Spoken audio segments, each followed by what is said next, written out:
muito delicado, muito difícil, é sempre um mês de muitas atividades, portanto, eu só posso agradecer e muito sinceramente as professoras Luena Nascimento Nunes Pereira, Rita Chaves e Vanicleia Silva Santos, que certamente nos darão um quadro muito interessante sobre os tais caminhos dos estudos africanos no Brasil, ontem, hoje, enfim. A minha ideia inicial, a nossa ideia é precisamente a de dar início, não é, essa discussão com as 3 palestras, começando pela professora Luena, passando depois para a professora Rita e finalizando com a professora Vanicleia. E, no final, abrimos para o debate. Okay?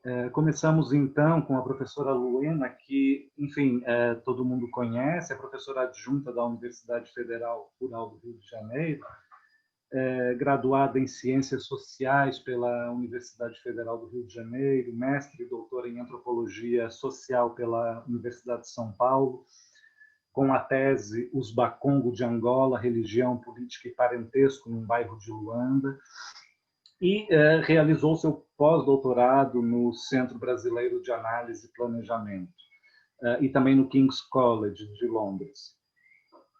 A Luena foi bolsista também da CAPES e na Unicamp entre 2008 e 2009. De sua vasta produção na área, eu destaco o último livro, Os Bakongo de Angola, Etnicidade, Política e Parentesco no bairro de Luanda, publicado pela Contracapa do Rio de Janeiro.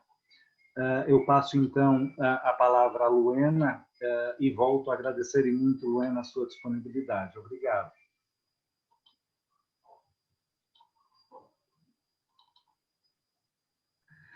Obrigada, Nazir. Me ouvem? Sim? É uma alegria enorme estar aqui, né, receber esse convite da associação que eu ajudei, né, a criar, num coletivo muito bacana de colegas, há alguns anos, e esse ano super difícil de 2020, a gente está fazendo pelo menos esse encontro.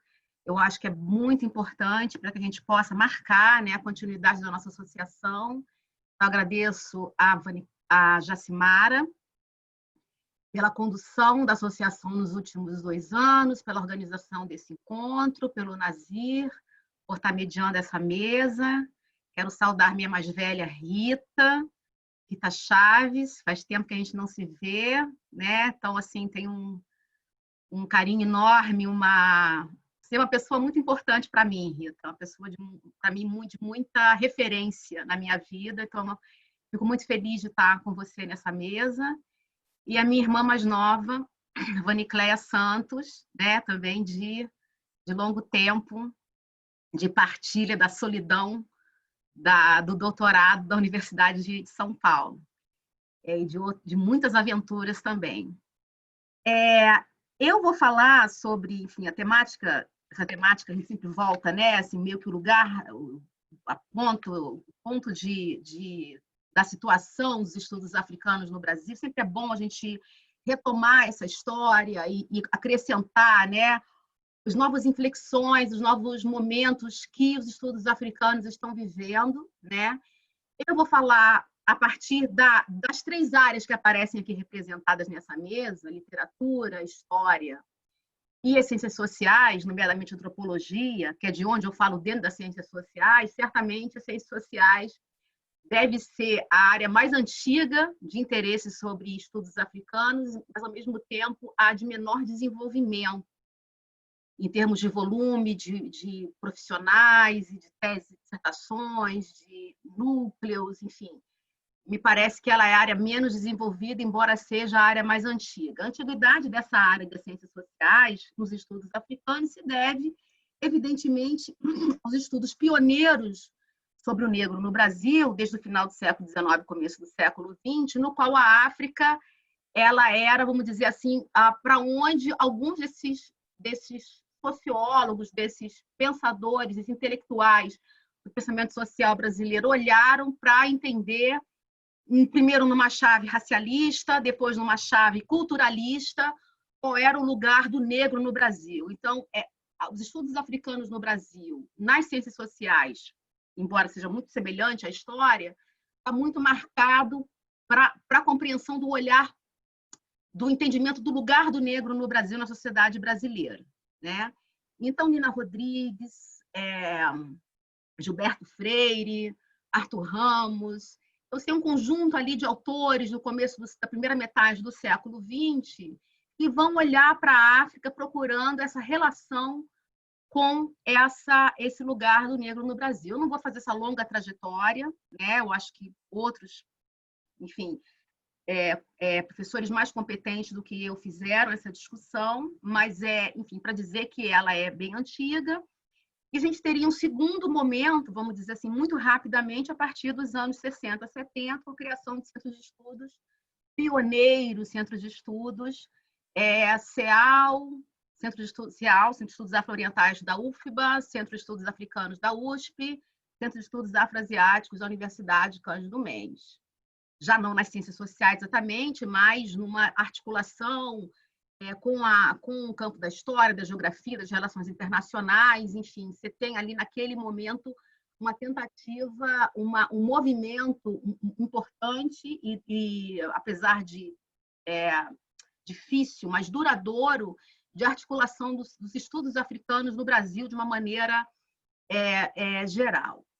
As ciências sociais, eu diria que ela vai ter um desenvolvimento mais autônomo e mais próprio apenas nos últimos 20 anos, com o crescimento, quer dizer, com aquilo que seria o grande momento dos estudos africanos no Brasil, que são os momentos posteriores à promulgação da Lei 10.639. A gente tem um grande antes da lei, são várias tentativas que vão produzir esse caldo crítico que vai chegar na promulgação da Lei 10.639, mas é a partir dela que todas as áreas vão dar o seu grande salto, né, no desenvolvimento dos estudos africanos disciplinares, interdisciplinares. E no campo das ciências sociais, realmente nos últimos 20 anos que a gente vai encontrar esse crescimento, né?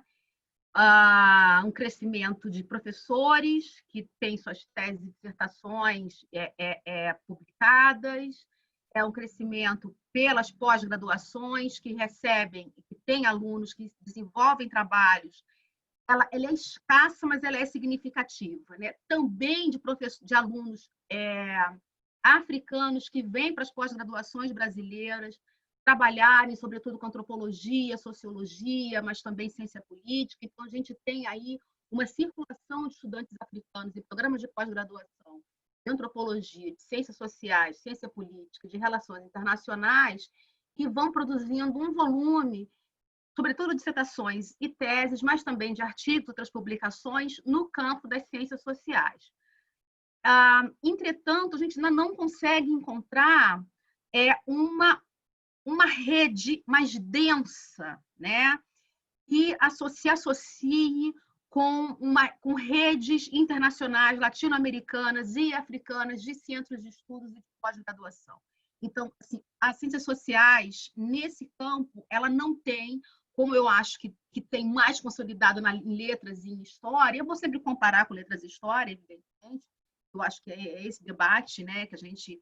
Aí você tem outras áreas, como geografia, e eu não vou falar porque eu não conheço, mas essas áreas eu tenho mais, acompanho melhor, que tem uma consolidação maior de redes de pesquisadores, de redes de centros de estudos, de trocas e de visitantes, enfim, interinstitucional um pouco mais densa. Então, eu vou só historiar um pouco, é um pouco mais mesmo de informação mesmo, historiar o que tem sido feito nesse campo, né? Eu acho que as ciências sociais brasileiras, ela tem, de uma maneira muito específica, distinta da letras, história e outros campos, uma enorme vocação para a temática nacional, né? Já houve, né, no caso da antropologia, essa ideia de que a antropologia brasileira é uma antropologia do Brasil, né? É uma antropologia feita no Brasil, mas é uma antropologia feita no Brasil sobre o Brasil. Então, o naciocentrismo e isso vale para as ciências sociais, né? O naciocentrismo, um certo compromisso com uma ideia de uma construção da nação e um pouco a formação de uma intelectualidade comprometida com esse desvendamento, às vezes crítico, às vezes naturalizado do que é o Brasil. Então, nesse sentido, uma ciências sociais que saia do Brasil e vá para fora do Brasil, isso não é só estudos africanos, é América Latina, são outros espaços, né?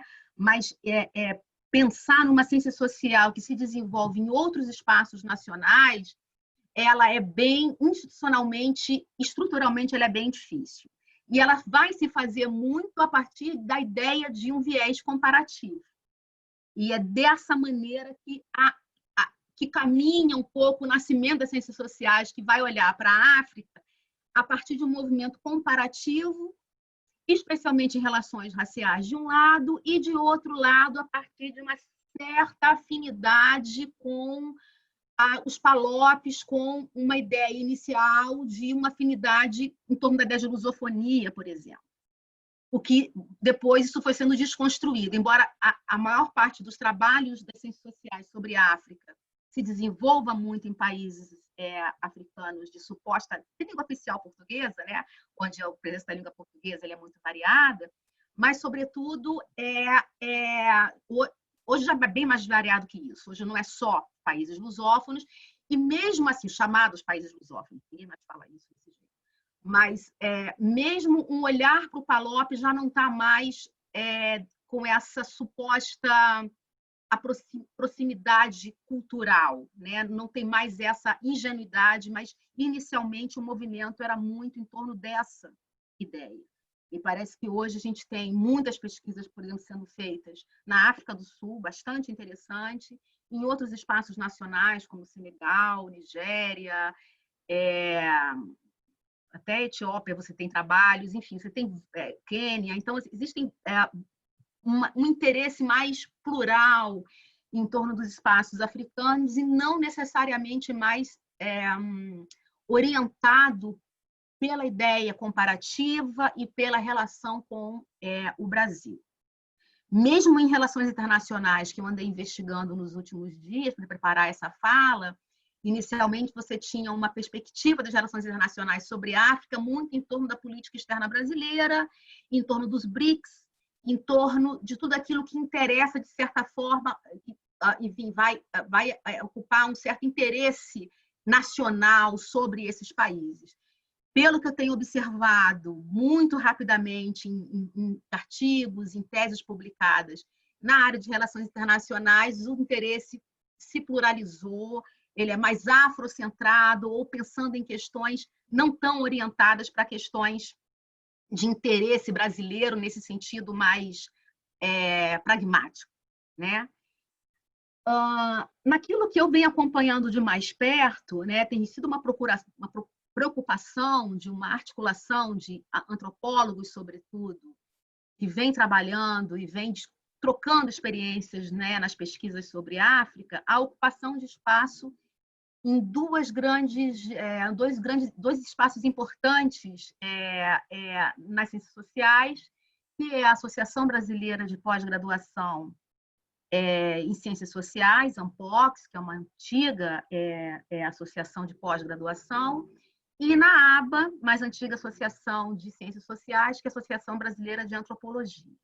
Então, nos últimos 20 anos, a gente vem procurado produzir uma presença, né, de grupos de trabalho, uma presença em simpósios, em mesas redondas, aproveitando o período das vacas gordas que tivemos naquele período saudoso, que nós criticávamos tanto, né? Em que nós tínhamos editais de CNPq e podíamos construir algumas redes e algumas viagens, enfim. Então, a gente teve em 2004, eu acho, né? Foi 2004, a aba de 2004, que foi em Olinda, nós conseguimos produzir um fórum de pesquisas, a África vista do Brasil, pesquisa sobre o continente africano e instituições brasileiras, né? depois só em 2012, enfim. Lembrando que a aba, muito diferente da AMPU, eu não sei como é que é a Associação de Literatura, ela não tem GTs fixos, né? Os GTs vão sendo propostos a cada 2 anos, que é o ano que a associação faz encontros bianuais, e os espaços fixos são comissões. Então, em 2017, 2018, a gente foi criada a Comissão de Estudos Africanos na Associação Brasileira de Antropologia, e esse comitê vai tendo mais autonomia para criar fóruns, criar mesas, propor mesas e propor simpósios, né? Na Ampox, nós tivemos no biênio 2007, 2008, os GTs duram 2 anos na Ampox. O GT Entre Fronteiras e Disciplinas, estudos sobre África e Caribe, aproveitando também um movimento muito interessante de estudos sobre Caribe, que a antropologia sobretudo, né, vem desenvolvendo de trabalhos no Haiti, em Suriname, nas Guianas, e aí tentar pensar em algumas similaridades, em alguns contextos etnográficos semelhantes, né? 10 anos depois apenas, nós conseguimos criar outros GT, Circuitos Transnacionais e Pesquisas em África, mas tivemos mesas redondas a partir de 2015, né? E, recentemente, tivemos um último GT que eu coordenei com a Patrícia Godinho, professora guineense, professora da UFBA. E a partir, né, na sequência desses GTs, desses fóruns, dessas mesas, a gente vem assistindo muitos dos nossos orientandos com seus trabalhos, com campo em África. Esse campo em África estava bastante prolífico até os começos dos anos 2010, depois ele acaba sendo sustentado a partir de vaquinhas online e outras formas de financiamento muito difíceis, né? Mas continuamos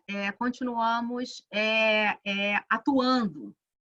E eu acho que a gente já consegue uma rede bem interessante nesses estudos, mas, lamentavelmente, no campo das ciências sociais estrito sensu, muito fixada, muito na antropologia. Ciência política tem pouca atuação, só os estudantes africanos que voltam para a África e fazem suas teses no Brasil, e pouquíssimo interesse na sociologia. Relações internacionais é quase que uma área à parte, em que a gente encontra um desenvolvimento maior, mas eu não saberia falar muito de como é que sei muito por alto como é que ele funciona. Ele é dinâmico, tem um dinamismo semelhante à antropologia, mas eu não poderia falar pelo campo de relações internacionais. Alguns aspectos, no final da minha fala, né, já concluindo aqui, aspectos recentes que eu venho reparando nesse campo de estudos africanos nas ciências sociais, que enfim, como eu já falei, o alargamento para espaços que não são só dos PALOP, então espaços outros nos quais a língua de contato vai ser a língua inglesa ou a língua francesa, e alguns colegas que têm conseguido aprender crioulo e aprender outras línguas locais, né, para fazerem seus trabalhos de campo, e uma diversificação regional, ou seja, não são mais trabalhos centrados nos grandes centros produtores de mestres e de doutores, como USP, FRJ, mas, enfim, um importante grupo de pesquisadores no Nordeste, poucos no Norte, mas no Nordeste com muito mais intensidade, e no Sul, algum dinamismo que eu não estou conseguindo mapear muito bem, mas algum, né? No Sul, no Rio Grande do Sul especialmente. O outro aspecto interessante, e aí tem um debate que surge nesse processo de avaliação, já tem alguns trabalhos que vêm, posso dar depois as referências no chat do YouTube, mas alguns balanços já dessa produção vão acontecendo, Trajano vem produzindo, a Andréa Lisboa, o pessoal da UNB vem trabalhando com alguns balanços dessa produção, e algumas questões de ordem mais epistemológicas, vamos dizer assim, tipo, qual seria, se existe um olhar específico, um olhar próprio brasileiro sobre a África, né? É uma questão que atravessa muitos debates desses últimos 20 anos. O Brasil, porque não é uma potência colonial, ou o Brasil por ser um país de maioria negra, ou o Brasil por ser sul-sul. Eu acho que tem um deslocamento interessante que está acontecendo ultimamente entre estudos africanos e estudos sul-sul que abrigam outras áreas como Caribe, América Latina, tentando pensar não só numa reflexão brasileira sobre outros espaços, mas não mais um olhar sobre a África, mas a ideia de um olhar cruzado, ou seja, em que a gente possa ter um outro tipo de troca que não seja apenas o observar qual é o olhar brasileiro sobre a África, mas que tipo de olhar cruzado se podem produzir entre redes de pesquisadores e formas de diálogo entre realidades africanas e brasileiras, um olhar mais cruzado e menos unilateral. Então, acho que há um deslocamento dessa percepção, isso é um ponto. E o segundo ponto é o enegrecimento dos pesquisadores brasileiros que vêm trabalhando sobre África, e não só, né? Há um enegrecimento da graduação brasileira e da pós-graduação brasileira no corpo discente, e, portanto, de pesquisadores que estão se formando. E essa perspectiva afro-brasileira tem produzido um descentramento muito importante daquilo que a gente estaria chamando de olhar brasileiro, né? Porque ele desnaturaliza a ideia de que existe um olhar brasileiro, né? A partir de de posições dentro do campo acadêmico, né? Existe, obviamente, uma perspectiva sempre frustrada, né, de uma identidade racial imediata entre negros brasileiros pesquisadores na África, em África, nos diferentes espaços africanos, mas justamente pelo fato dessa perspectiva idealizada de uma identidade imediata entre negros brasileiros e africanos, ela se dissolve muito rapidamente no primeiro encontro nos espaços africanos, ela produz rapidamente processos de reidentificação que indicam, sobretudo, essa artificialidade de um suposto olhar brasileiro e, portanto, uma consciência muito aguda de que essas relações elas são muito instáveis e elas têm que ser produzidas a todo momento nesse processo de instabilidade. Então, isso cria, de uma maneira muito importante, essa recusa, na verdade, é como se fosse uma essencialidade tão rapidamente frustrada e rapidamente ela cria uma desnaturalização de um olhar brasileiro.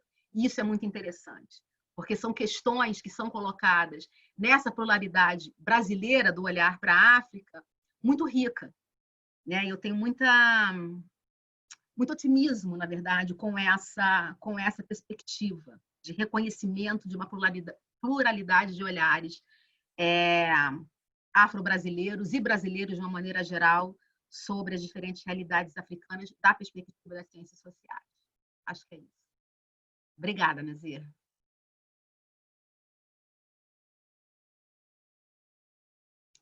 Microfone. Muito obrigado, Luena, pela interessantíssima palestra, pelo histórico tão completo que nos ofereceu.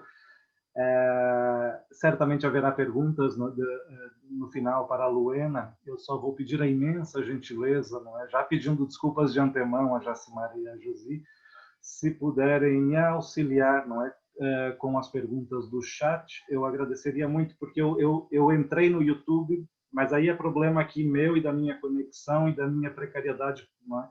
Própria. Acabei por perder a conexão, perdi um minutinho da fala da Luena, por isso, se eu abro nos dois espaços, acabo por perder a discussão, por isso agradeceria muito se tivesse esse apoio. Passamos, então, agora a fala da professora Rita Chaves, que é também, por demais conhecida de todos nós. Para mim, de maneira muito particular, não é? Eu reitero também um pouco aquilo, eu imito um pouco a Luena, não é? Mas no meu caso particular, a Rita é uma referência, certamente a minha principal referência nessa área de estudos.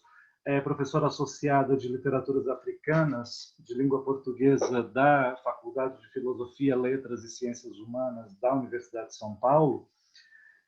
Ela é graduada em Letras e também é mestre em Letras pela Universidade Federal Fluminense e doutora em Letras Clássicas pela Universidade de São Paulo.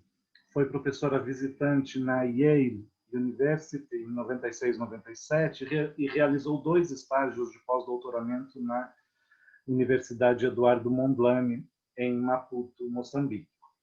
Também é dona de uma vastíssima obra. Eu poderia citar, não é, deixando de lado variadíssimos livros, mas poderia citar aqui 2 que são presença obrigatória, constante nas nossas bibliografias: A Formação do Romance Angolano e, por outro lado, Angola-Moçambique, Experiência Colonial e Territórios Literários. Muitíssimo obrigado, Rita, pela presença e bem-vinda. Alguém tem que acionar a água. Consegui. Eu própria teria que fazer. Bom, boa tarde a todas e todos. Eu não posso realmente esconder a minha alegria de estar aqui, de partilhar a mesa, né, com a Luena, que eu conheço há tanto tempo, né, e que tive de rever depois. Eu acho que a última vez que nos vimos foi em 2013, né, que eu acho que era quando o século XXI nem tinha começado ainda, né, porque a julgar pelo que aconteceu esse ano, nós estamos entrando, né, no inferno astral secular para depois entrarmos propriamente no século XXI. Então, estou bastante emocionada, Luana, de te ver. Né? E, evidentemente, que te ver também ver o teu pai, que esse sim era, né, uma grande referência nossa, e eu acho que muito do que os estudos africanos conquistaram, né, tem a mão leve, pesada, séria e divertida do Zé Maria. Né? Prazer também partilhar essa mesa com a Vanicleia, né, que eu conheci em Moçambique, né, numa feliz coincidência, certo? Eu estava lá quando ela foi e, enfim, estabelecemos uma relação muito boa, que depois ficou um pouco partida, né, nesse país continental, mas voltei a vê-la em Niterói, voltei a vê-la em Belo Horizonte, enfim. Estou muito feliz, né, e ainda por cima o privilégio de ter essa mesa mediada pelo Nazir, que é um parceiro absolutamente, né, extraordinário, a quem eu devo muito, né, e vou, né, já começar por prevenir que muito daquilo que eu vou falar aqui vem também das trocas que nós temos conseguido realizar e vem inclusive de um artigo que nós acabamos de escrever juntos, né, um artigo que começou em 1900 não, meu Deus, né? Que começou em 2018, mais ou menos, e que nós concluímos na semana passada. Foram longas conversas sobre o tema, sobre a bibliografia, sobre a redação, sobre as nossas queixas, enfim. Que é um artigo exatamente sobre a questão da persistência da raça como conceito, né, e como é que esse conceito ele atravessa a literatura, né, atravessa o imaginário de vários autores, e esse trabalho, que é sem dúvida um trabalho de natureza interdisciplinar, nos permitiu voltar, né, a questões que são próprias da literatura. Então, eu vou várias vezes fazer referência a alguns dos temas, né, que ocuparam a nossa atenção. Bom, eu vou seguir o exemplo da Luana também e tentar fazer, né, uma espécie de retrospecto do que foram os estudos, ou do que têm sido os estudos africanos no Brasil, no terreno da literatura. Quando a Luana começou a falar que as ciências sociais eram as mais antigas, eu falei, como? Que petulância dessa moça! Mas ela está coberta de razão. Ela está coberta de razão, de fato. Os estudos africanos começaram no campo das ciências sociais, mas eu enfim, não me coibo de dizer que eu penso que os países africanos ganharam visibilidade no Brasil através da literatura, né? E à medida que a Luena ia falando, eu ia revendo alguns dos aspectos, alguns dos pontos que nós temos enfatizado quando falamos dos estudos literários, né, em relação à produção africana. E, de fato, se as ciências sociais começaram com um olhar racializado, como ela destacou, pensando na questão do negro brasileiro, né, e a relação com o continente africano, quer dizer, na realidade, eu penso que os estudos literários eles começaram de outra perspectiva. Eles começaram pela perspectiva política. Quer dizer, o que encantou, o que as literaturas africanas produziram impacto no Brasil, porque elas praticamente desembarcam aqui no final dos anos 60, no começo dos anos 70, nós vivíamos a outra ditadura, nós vivíamos um período bastante difícil, embora vivêssemos também a expectativa, é muito melhor viver o fim de uma ditadura do que o começo de um arremedo de ditadura, que é o que nós estamos enfrentando hoje. Mas, final dos anos 60, início dos anos 70, o que nós tínhamos era uma ditadura brasileira, mas a perspectiva de uma mudança.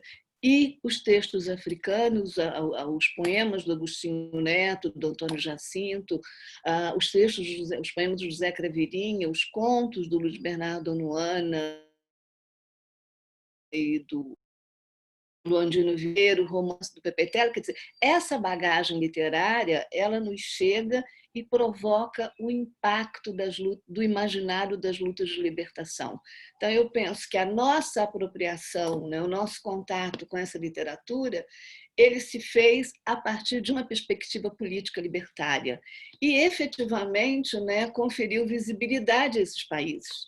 Esses países para já não eram ainda países, estavam no processo de conquista da sua nacionalidade, estavam se inventando como países, e nós sabemos que, com todas as limitações, com um número muito reduzido de letrados nas colônias portuguesas, com toda a opressão colonial, a literatura ela participou vivamente da construção desses países. Então, se o Brasil foi procurar, no campo das ciências sociais, foi procurar construir um olhar comparativo que tinha como primeiro movimento a leitura, a interpretação ligada aos problemas da racialização, a literatura foi mais, digamos, teve mais sorte, porque ela vai pegar exatamente esse imaginário libertário. E outra coisa que eu acho interessante ressaltar é que as literaturas africanas, elas não só reinventaram os seus países, como elas ajudaram também a uma reinvenção do Brasil. As leituras que os africanos fizeram de escritores como Graciliano Ramos, como Zé Lins do Rego, como Jorge Amado, sobre quem eu falei há uns tempos atrás por um evento também com sede na Bahia, mas o Carlos Drummond de Andrade, Manuel Bandeira, quer dizer, esses escritores foram lidos e acabaram por participar de um processo de invenção do Brasil que foi muito útil a essa ideia também de libertação que os países africanos construíam. Bom, eu pensei, eu acho que um dado fundamental para a gente compreender um pouco a importância das literaturas africanas e a importância dos estudos literários que tem como objeto essa produção aqui no Brasil, é pensar ainda, voltar ao conceito da biblioteca colonial, aquele conceito que o Mundinho criou e que significa, o que significa a biblioteca colonial? Significa um conjunto de saberes que foi forjado fora da África, que foi forjado pelos europeus, sobretudo, e que foi forjado para dominar a África. Quer dizer, a ideia era produzir um conhecimento que permitisse uma gestão mais apurada, uma gestão mais eficiente, e a consequência foi uma invenção da África, né? E esse processo, né, de composição dessa biblioteca colonial, ele contou com a participação da história natural, quer dizer, a biologia, a genética, a botânica, a veterinária, tudo isso, né, se juntou, todos esses discursos se uniram para produzir uma imagem de África que permanece, né? A geografia, enfim. Mas também as ciências sociais contribuíram. As ciências sociais também produziram uma imagem de África e produziram paradigmas para a observação da África que ainda permanecem, né, e que condenaram, inclusive, os intelectuais africanos mais lúcidos, né, a uma situação bipolar, que é aquela de você ter que recorrer a um instrumental de análise, de interpretação, que foi forjado, né, para a sua dominação, certo? Quer dizer, só muito recentemente é que esses intelectuais começam, né, efetivamente a ter condições de virar isso, né, de forjar. E a ironia é que muitas vezes essa capacidade de ruptura, né, ela está associada às chamadas teorias pós-coloniais, que também nasceram, né, de certa forma, no Ocidente, no Hemisfério Norte, lá o nome, né, que nós queremos dar para essa apropriação, certo? Então, os intelectuais africanos, eles ainda vivem essa contradição de recorrer a um instrumental que foi forjado, né? Evidentemente que com esse processo cumulativo de conhecimento, com a possibilidade que eles tiveram com as independências, por mais limitada que essas independências tenham, né, tenham se mostrado, mas, de qualquer modo, construiu-se um espaço de alteridade, né, construiu-se um espaço de identidade própria que já permite a esses intelectuais operarem com esses conceitos a partir de um outro lugar, né? Agora, né, o que eu tenho também que dizer, lamentando muito, é que a literatura também participou desse processo de invenção da África, né, desse processo maldito de invenção. Quer dizer, a escrita, que nós sempre associamos às ideias de libertação, às ideias de formação, né, humanitária, quer dizer, a escrita ela foi cúmplice dessa dominação, ela foi cúmplice, né, desse apagamento do papel de sujeito dos africanos, né? Mas, na realidade, eu penso, né, que no fundo, quando se inicia um processo de ruptura dessa biblioteca colonial, né, quando ela começa a ser sacudida, quando os livros que a compõem começam a ser mudados de lugar, saem da estante principal, quer dizer, quem começa esse discurso é a literatura. É a literatura que vai refazer, que vai, inclusive, graças, né, evidentemente, à natureza de sua linguagem, que vai inaugurar um processo de relativização, certo? E para não cair, não é, no pecado da generalização, inclusive em função do tempo que nós temos aqui, né, eu vou quase que o tempo todo referir os exemplos dos países africanos de língua portuguesa, cuja literatura, né, eu penso conhecer razoavelmente.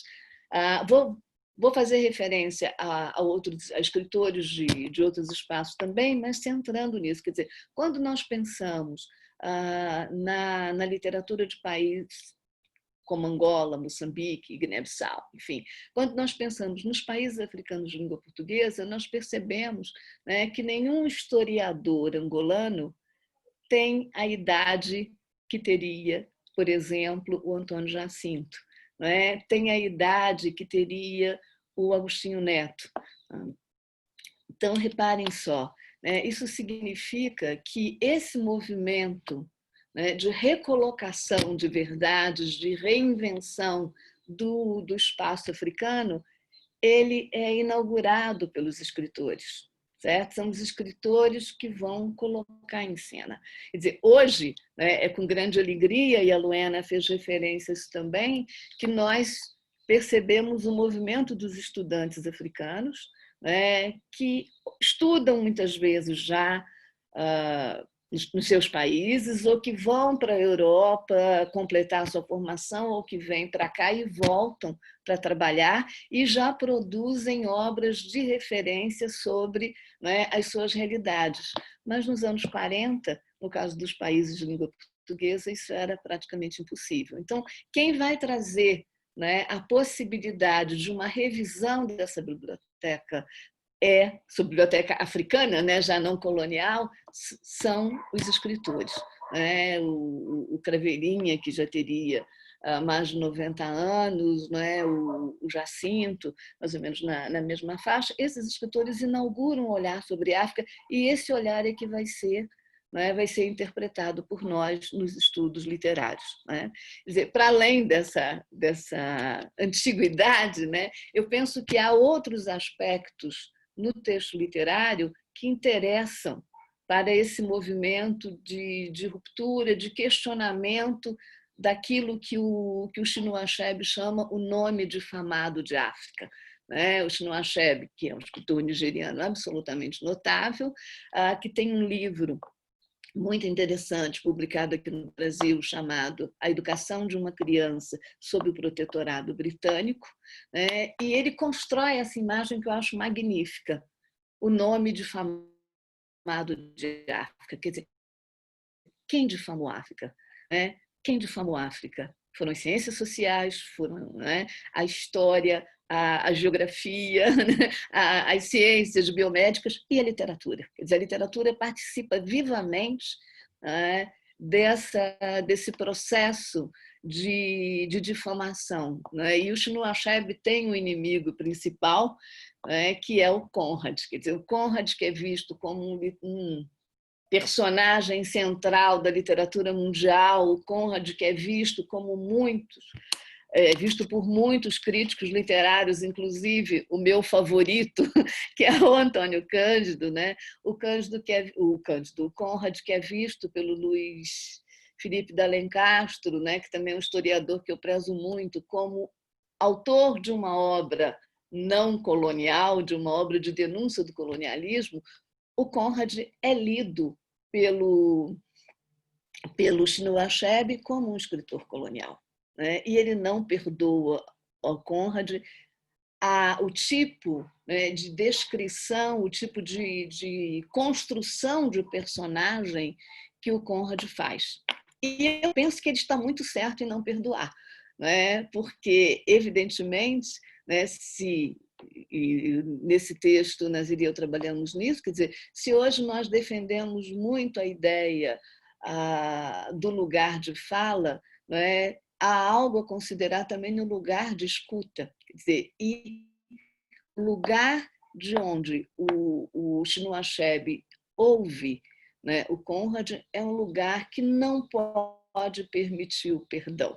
Né? Quer dizer, é muito interessante pensar nisso, que aquilo que eu vejo como denúncia do colonialismo, o Chinua Achebe vê como, né, um apagamento do africano, um silenciamento do africano, uma deformação, quer dizer, tudo para concorrer, né, para esse processo de redução do africano na biblioteca, aí eu já vou dizer não colonial, mas a biblioteca internacional. Né?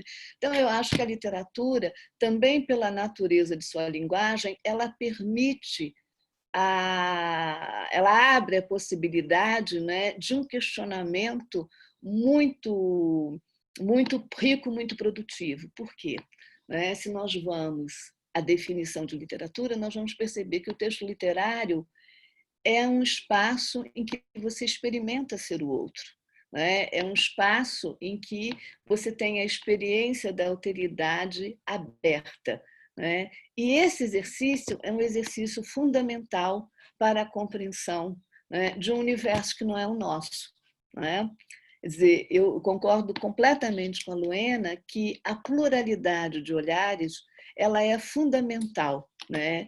E, nesse caso, a literatura também, né, pode desempenhar um papel importante, né, porque ela abre de forma radical essa possibilidade, né? E a literatura, ela também tem uma capacidade antecipatória, né? Eu fiz o mestrado em Priscas Eras, lá no século, né, passado, sobre o Mayombe do Pepetela. E eu não sei, acho que grande parte das pessoas aqui, né, com certeza, o acesso ao Mayombe é um acesso bastante frequente, né? Mas eu queria lembrar que o Pepetela, né, traz para o romance dele, traz um tipo de debate que muito mais tarde apenas será atualizado no cenário político angolano.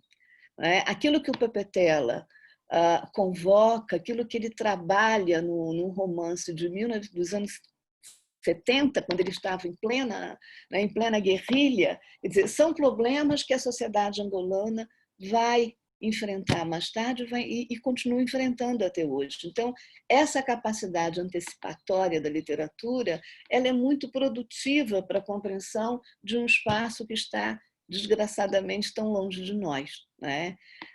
Perigo, né? Há perigo, sim, né? E muito mais do que o perigo na esquina, né? Eu vejo que as linhas, né, da interdisciplinaridade são as mais ricas para nós trabalharmos, quer dizer, quando nós falamos em estudos africanos, a perspectiva interdisciplinar, multidisciplinar, lá o nome, né, que queiramos dar, essa perspectiva ela é inerente. O grande problema para mim é tomar a literatura como documento. Quando eu vejo alguns trabalhos, não só na área das ciências sociais, das ciências humanas em geral, mas mesmo na área da literatura, eu vejo que alguns trabalhos elegem a literatura como documento. Isso traz um perigo, porque de fato não é documento. Muitas vezes nós vemos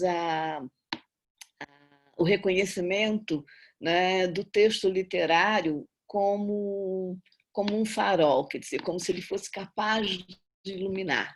Eu acho que a imagem é interessante, mas, na realidade, talvez seja para nós mais produtivo pensarmos no texto literário não como um farol que ilumina, mas como uma antena, como algo que capta aquilo que está acontecendo, né, nessas sociedades e que permite uma interpretação que não tendo a pretensão de alcançar a verdade, permite uma discussão, permite uma análise daquilo que poderia ser verdade. Quantos minutos eu tenho, Nazir? Eu vou falando, como eu estou muito contente, as aulas de vocês, né? Mas deixa eu pensar. Eu sou só um homem, não é? Eu imito, eu deixo você falar. Mas, de fato, enfim, você pode... Eu Nós não passamos, reparei. se você tiver 5 minutinhos, não é? Está ótimo. Tá? Mas eu não ouso interromper, não. Oi? Como? Que eu não ouso interromper, não. Nem Não, olhei para o eu vou relógio. ser disciplinada, prometo. Né?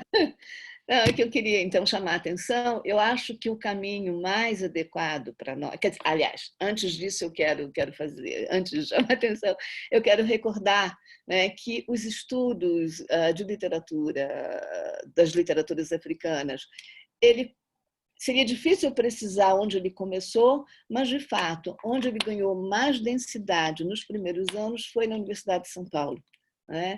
E é interessante pensar que ele ganhou essa densidade não só graças ao trabalho, né, de uma professora que de fato abriu os caminhos, que foi a professora Maria Aparecida Santilli, mas ele ganhou espaço também através do trabalho do professor Mourão, né, que não era crítico literário, que não era estudioso da literatura, mas que escreve a sua tese de doutorado sobre o Castro Soromém.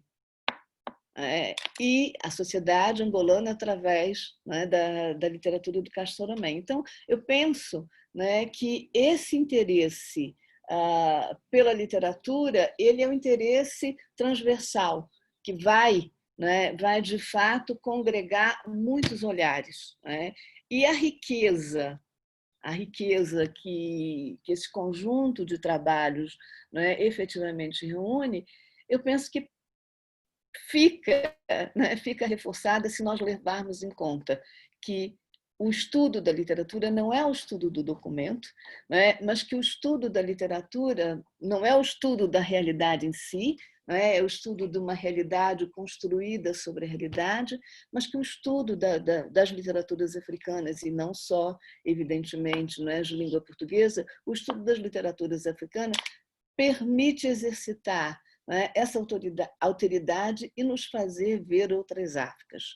Eu também acho que há um perigo muito grande nesse processo de transferência, né, nesse processo de identificação muito rápida, né? Eu sempre chamo a atenção, a coisa que mais me assusta é quando alguém desce em Luanda e diz: estou me sentindo em casa, né? Porque esse se sentir em casa vai impedir, né, uma série vai impedir ver uma série de coisas, né? Eu sempre digo, bom, por razões pessoais, eu passo muito tempo em Moçambique, desde 1996, né? E causa algum espanto, mas eu reitero sempre que cada vez eu me sinto mais estrangeira lá, né? Por quê? Porque conhecer aquela realidade me tem feito conhecer tanto através dos livros quanto através do contato direto, né? Tudo me tem feito ver a distância que há entre a sociedade brasileira e a sociedade moçambicana, né? Como é que nós recobrimos de formas diferentes as nossas insuficiências, como é que nós olhamos de lugares diferentes, como é que nós ouvimos de lugares diferentes as verdades que circulam por ali.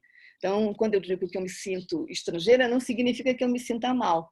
Aliás, né, é muito bom ser estrangeiro.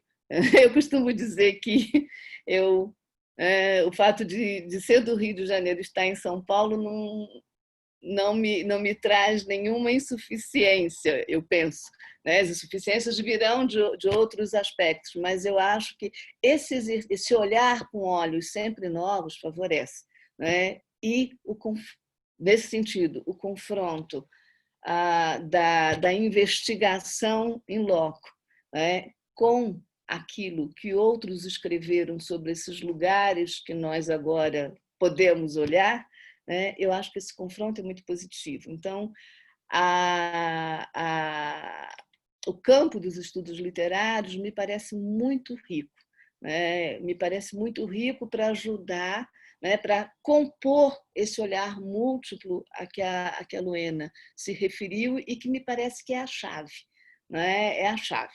Quer dizer, e nesse aspecto, né, porque trabalha com a língua portuguesa e é uma língua portuguesa que não é a nossa língua portuguesa, né, isso significa que quando eu leio, e não é só o Mia Couto ou o Luandino que fazem, né, essas invenções maravilhosas, mas quando eu leio a Paulina Suziane, quando eu leio a Ana Paula Tavares, quando eu leio o Rui Duarte de Carvalho, eu percebo que eu estou diante de uma literatura estrangeira. Eu estou diante de uma literatura que fala de uma realidade que, tendo incontáveis traços de ligação com a nossa, é outra. Então, acho que tudo isso concorre, né, para que o texto literário seja um espelho múltiplo, né, dinâmico, divertido, né, e que toda essa realidade que ele ajuda a compor, ela é fundamental para nós compreendermos uma realidade sempre em movimento, como é a realidade africana.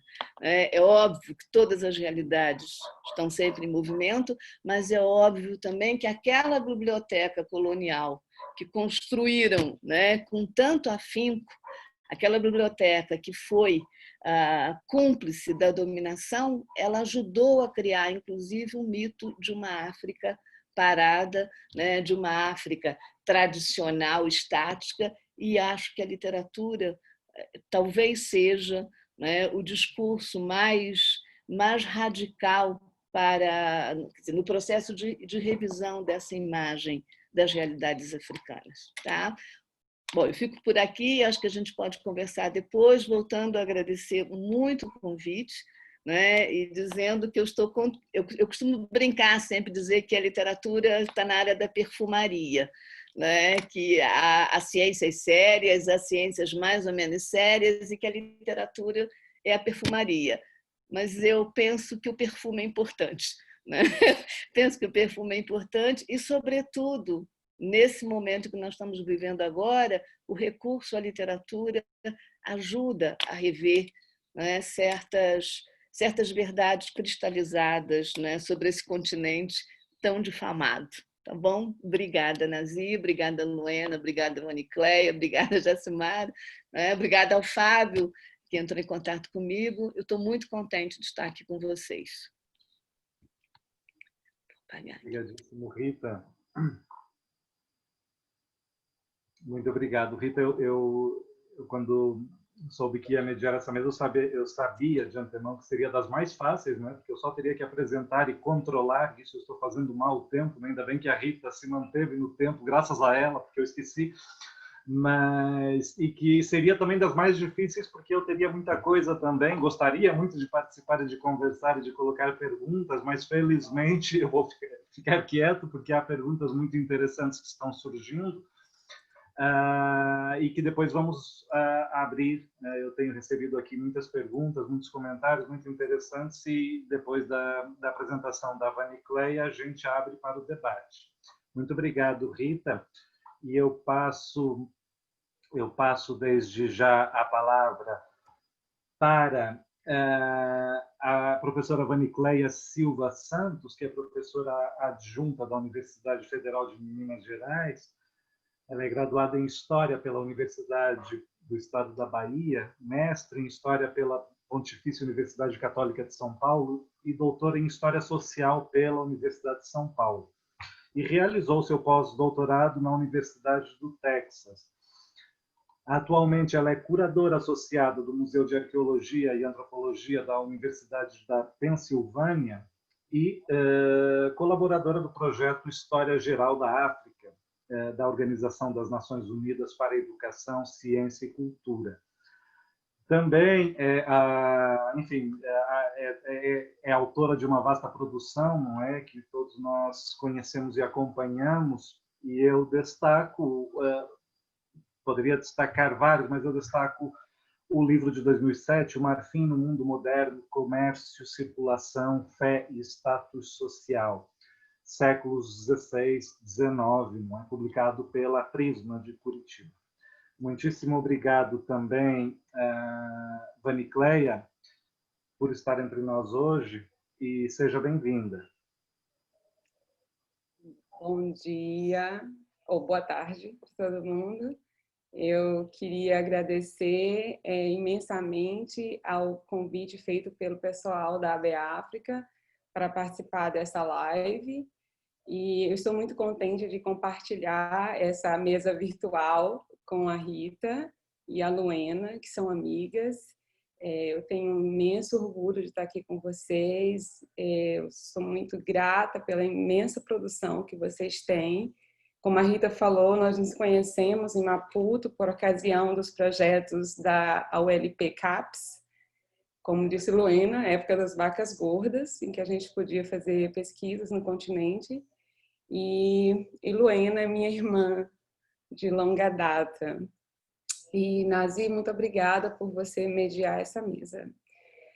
Aproveito ainda para parabenizar os membros da diretoria da AB África, que estão encerrando a gestão 2018 a 20, e quero agradecer ainda mais, né, pelo importante trabalho que vocês fizeram nesse biênio que se encerra agora.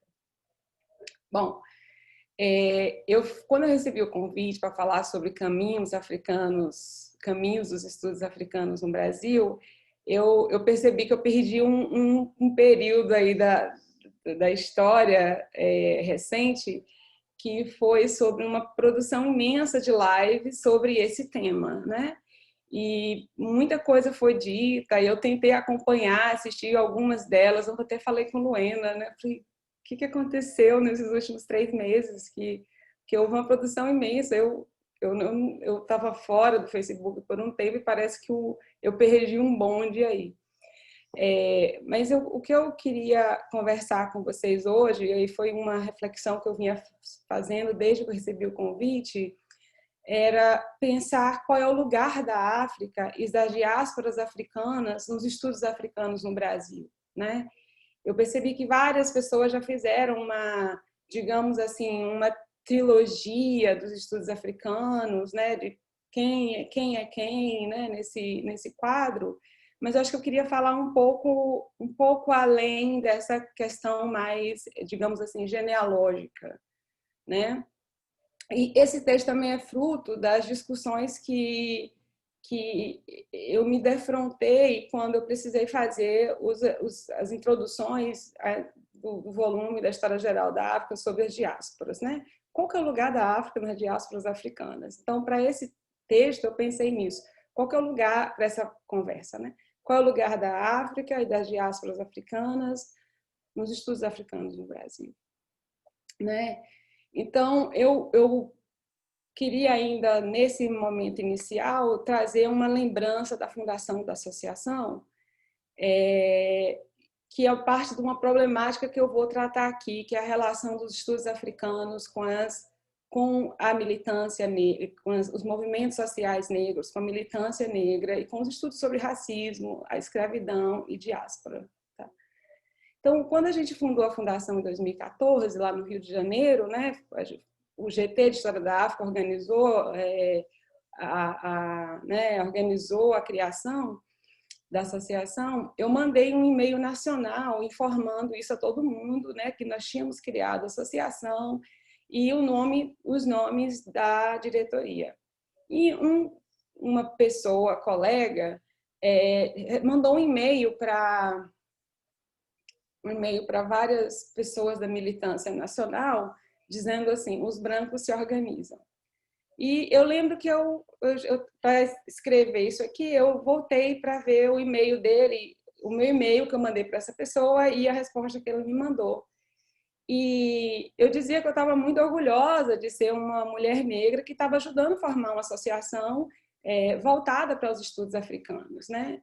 É claro que o nosso diálogo não foi fácil, mas eu hoje entendi, né, quando eu escrevia isso, que estava ali apontada uma divergência histórica entre os interesses da militância negra e os interesses da academia brasileira em torno dos estudos africanos.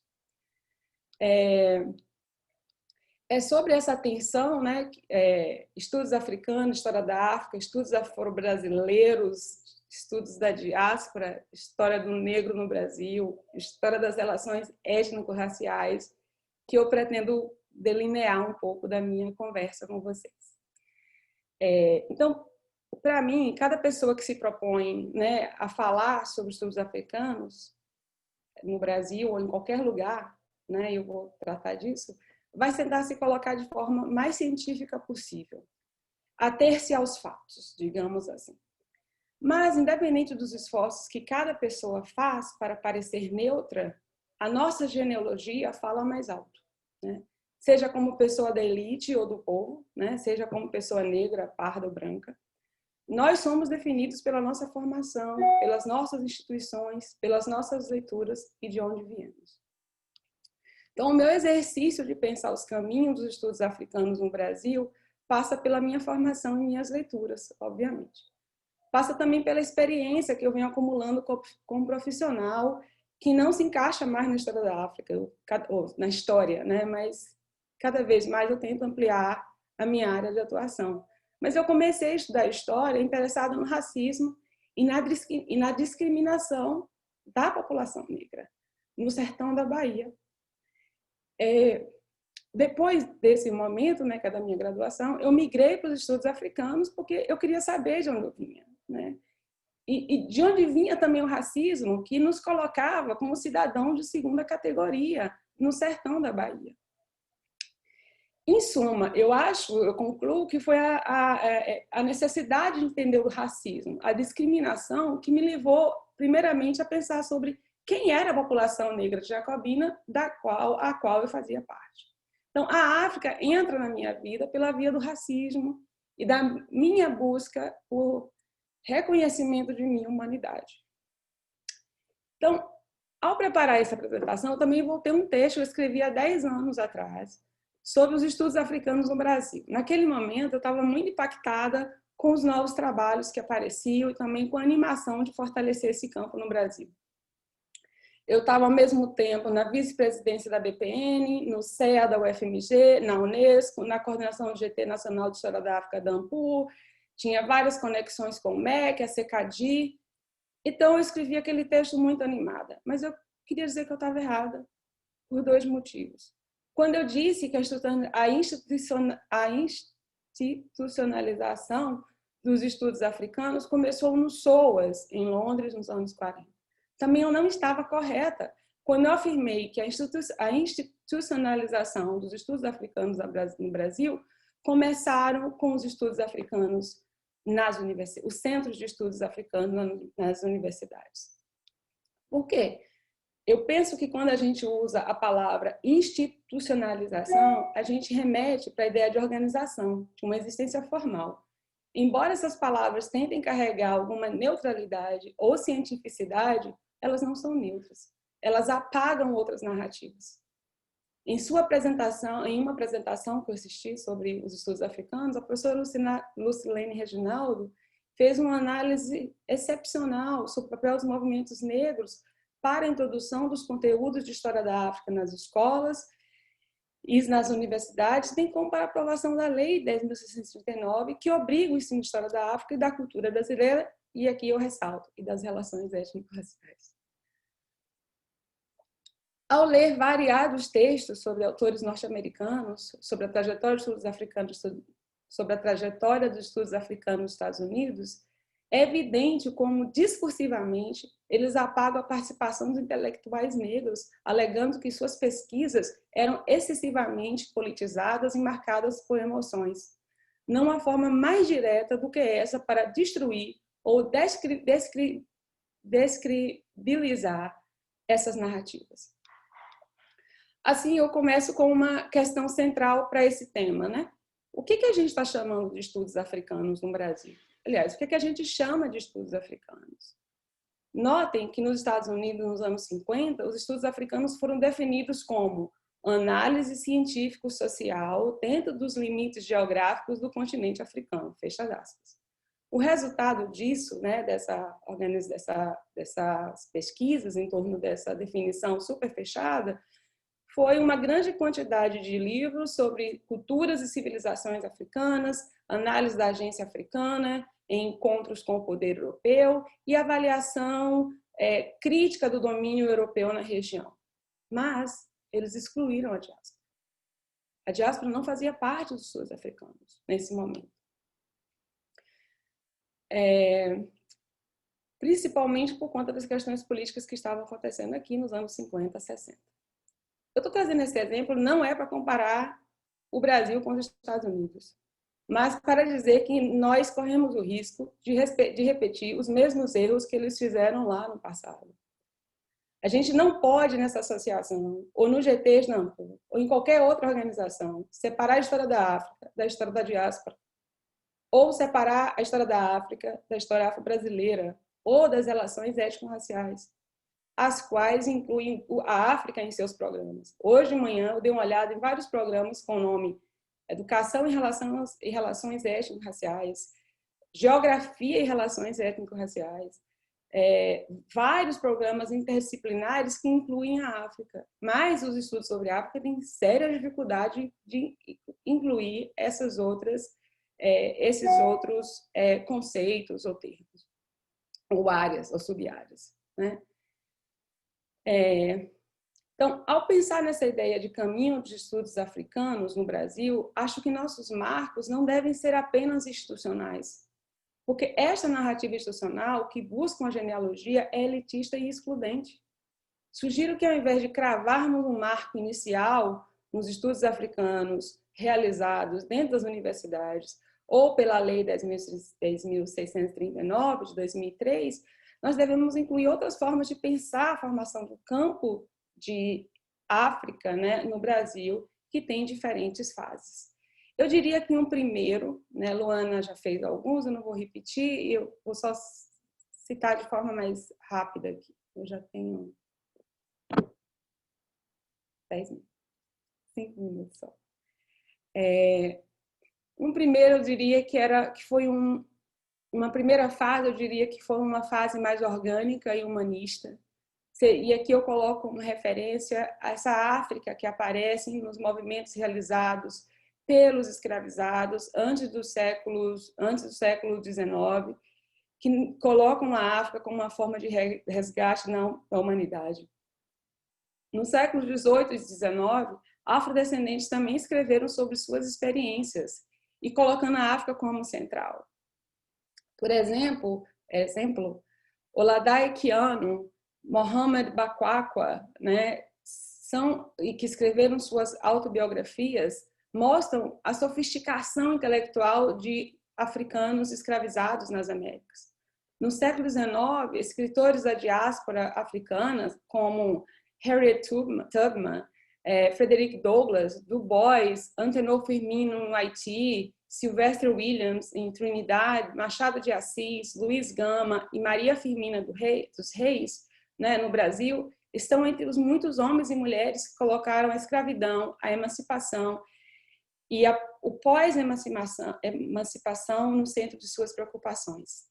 No século XX, a produção intelectual sobre esses temas continuou ao longo da diáspora, com preocupações fundamentais como o panafricanismo, e aqui eu destaco o Teatro Experimental do Negro de Abdias Nascimento, além do impacto da descolonização da África e os movimentos pelos direitos civis que aconteceram em várias partes do mundo. O pensamento da diáspora, assim, o pensamento da diáspora não nasceu na academia, mas emergiu de processos históricos, culturais e políticos realizados por membros da diáspora. Não podemos fazer como aqueles que não podemos, enfim, menosprezar essa produção.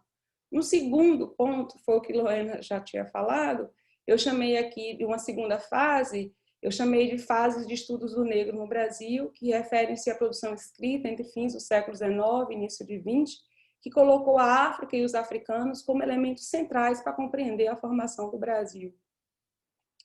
Uma terceira fase eu chamei de Era dos Estudos Africanos, Era dos Centros de Estudos Africanos, que foram criados nos contextos das lutas pelas independências em África e também da ditadura no Brasil.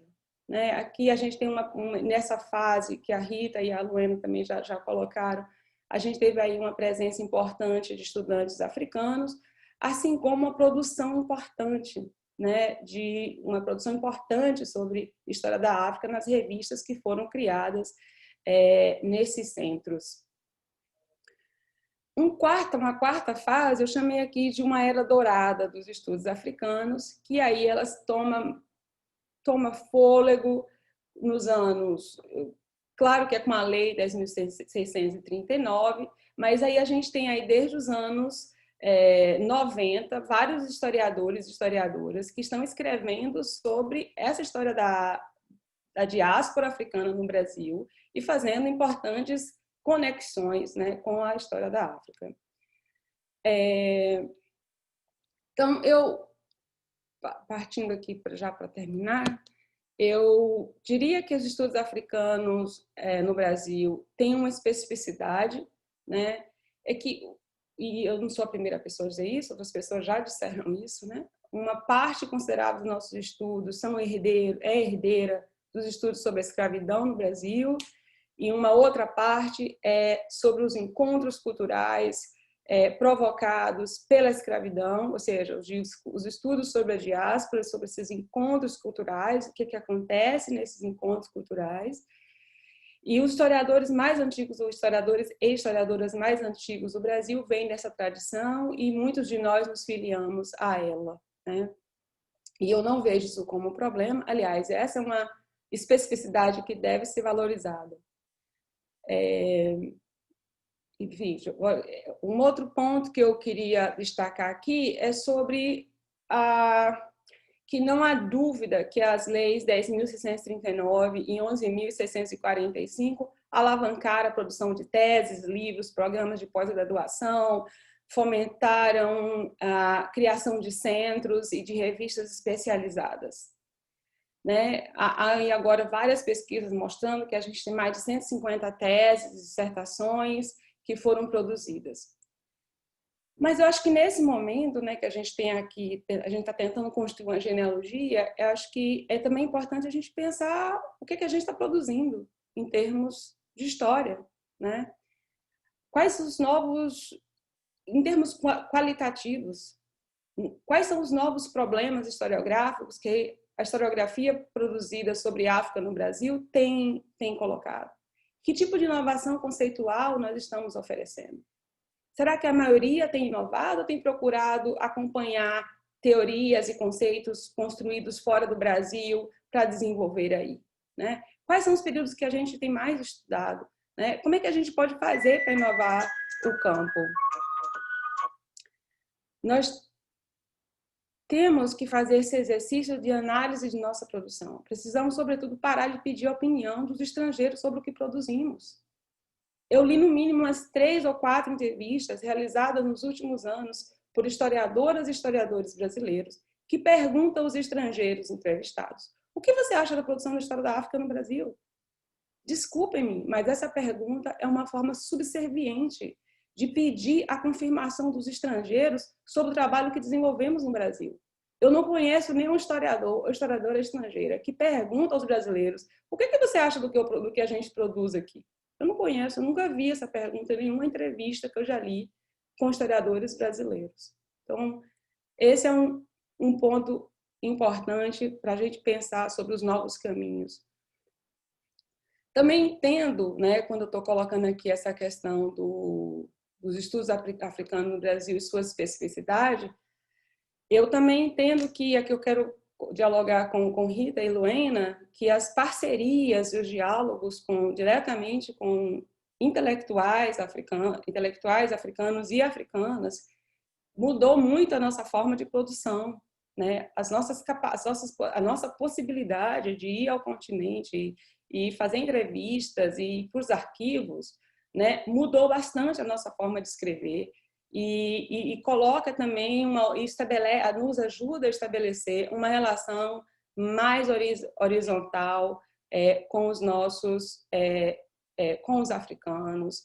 E eu acho que a relação horizontal, não estou falando aqui só de África, acho que independente da parceria que a gente vem estabelecer com historiadores africanos, europeus, norte-americanos, sul-americanos, asiáticos, acho que são relações que devem se dar de forma horizontal. Bom, eu já tinha lido mais 3 páginas, mas eu vou concluir aqui dizendo o seguinte, que, deixa eu pular aqui, eu posso discutir depois algumas coisas que eu escrevi aqui, que eu acho que seria o futuro dos estudos africanos no Brasil, e voltando às minhas palavras iniciais sobre como construir conhecimentos alternativos em relação aos africanos e afrodescendentes a partir do conhecimento produzido na diáspora, devemos começar pela África e considerar as múltiplas experiências dos africanos e sua capacidade, né, de adaptação aos novos lugares. Enfim, eu quero dizer que o lugar da África na história das diásporas africanas deve ser central para a nossa compreensão sobre a história da África, nas diásporas, sobre o lugar de África também nas diásporas, e sobre o lugar da África também no Brasil. É isso. Muito obrigada.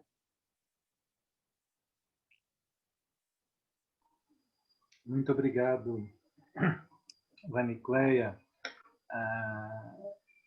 De fato, muito do que você trouxe para a gente hoje, não é, antecipa algumas das questões que foram colocadas, e eu vou, como só temos meia hora, de fato eu vou propor uma metodologia um pouco, não é, pensada em cima da hora, não é, porque a discussão é muito rica de fato e levantou muitas questões também muito interessantes.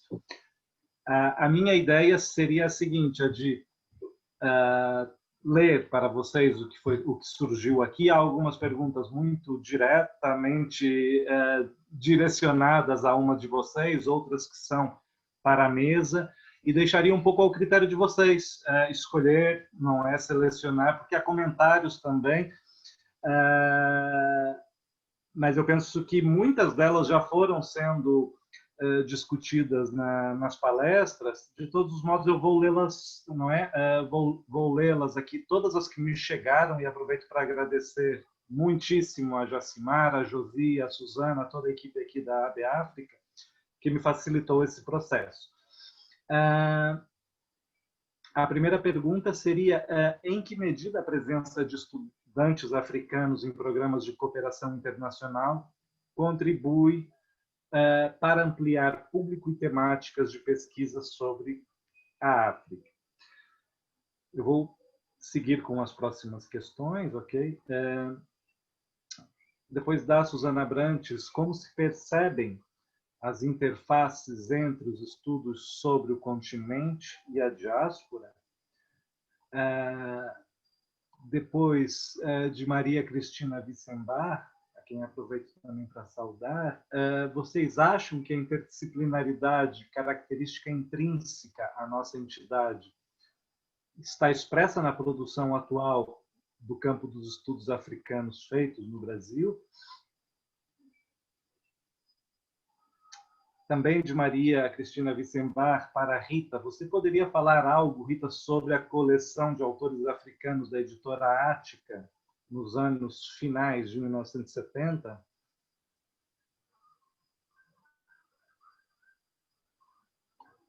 Um comentário também da Luena, não é muito interessante. A mesma discussão não é sobre Jean Rouch, visto como denunciador do colonialismo, mas do ponto de vista africano, Jean Rouch é percebido de outra forma. Não é? A Luena estabelece esse paralelismo com o Conrad.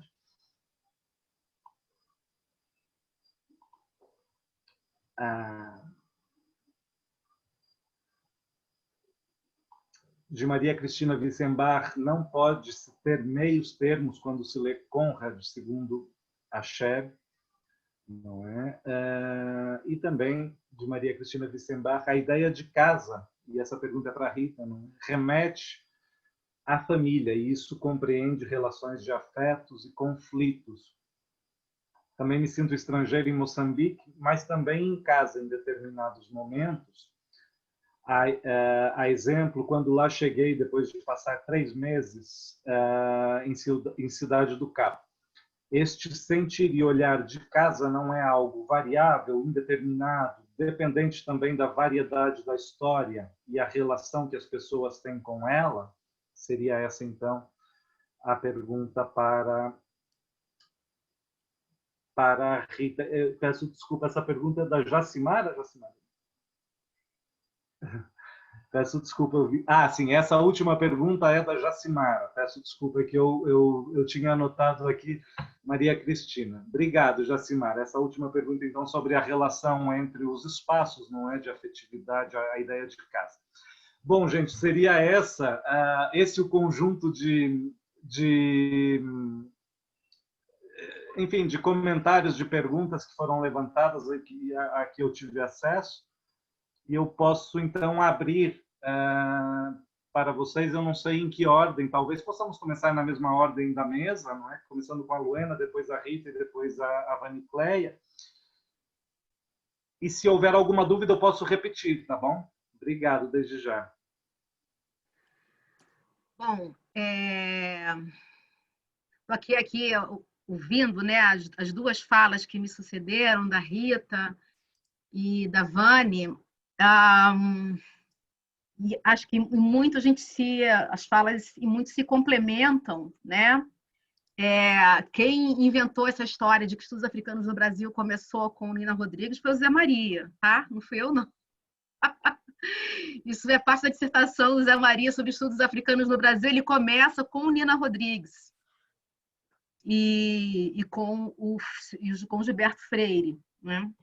Especialmente aquilo que ninguém quer ler do Gilberto Freire, que é aquela parte luso tropicalista do Gilberto Freire, que ele vai dizer são 1000 páginas escritas sobre a África, feitas por um intelectual brasileiro, né? Aquela coisa toda do Ventura e Rotina, um brasileiro em terras africanas e tal.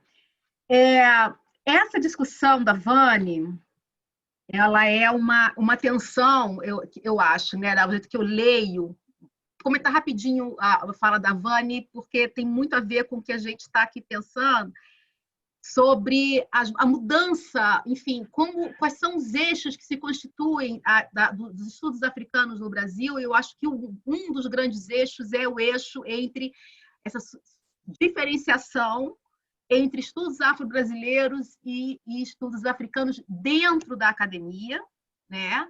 E fora da academia, acho que em algum momento deve ter escrito alguma coisa sobre isso. E fora da academia, a relação entre academia e movimento negro e entre o movimento acadêmico negro, que foi quem te interpelou, né? Sobre aquele famoso e-mail que eu conheço, lembro bem dessa história, né?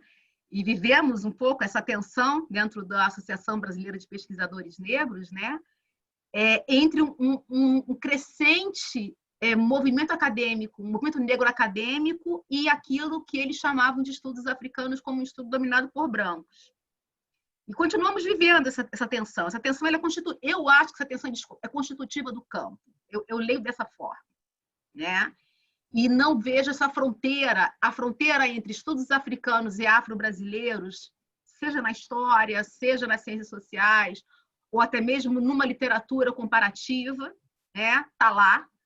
E a tensão entre um movimento acadêmico negro ou um movimento militante negro, não mais, sempre ele é mais ou menos acadêmico, né?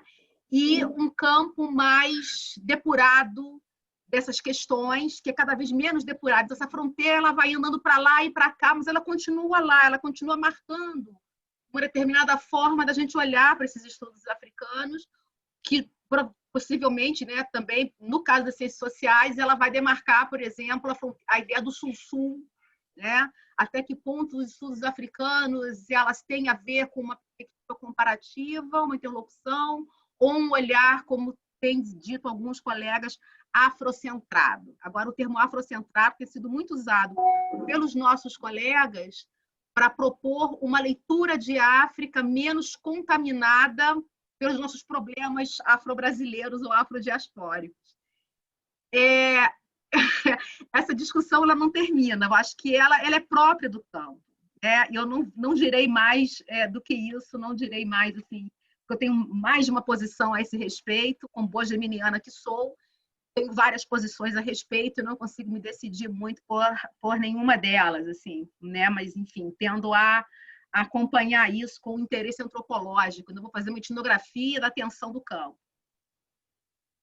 Sobre interdisciplinaridade, Cristina, que pergunta isso, eu vejo que tem diálogos, mas eu não vejo assim claramente uma abordagem interdisciplinar.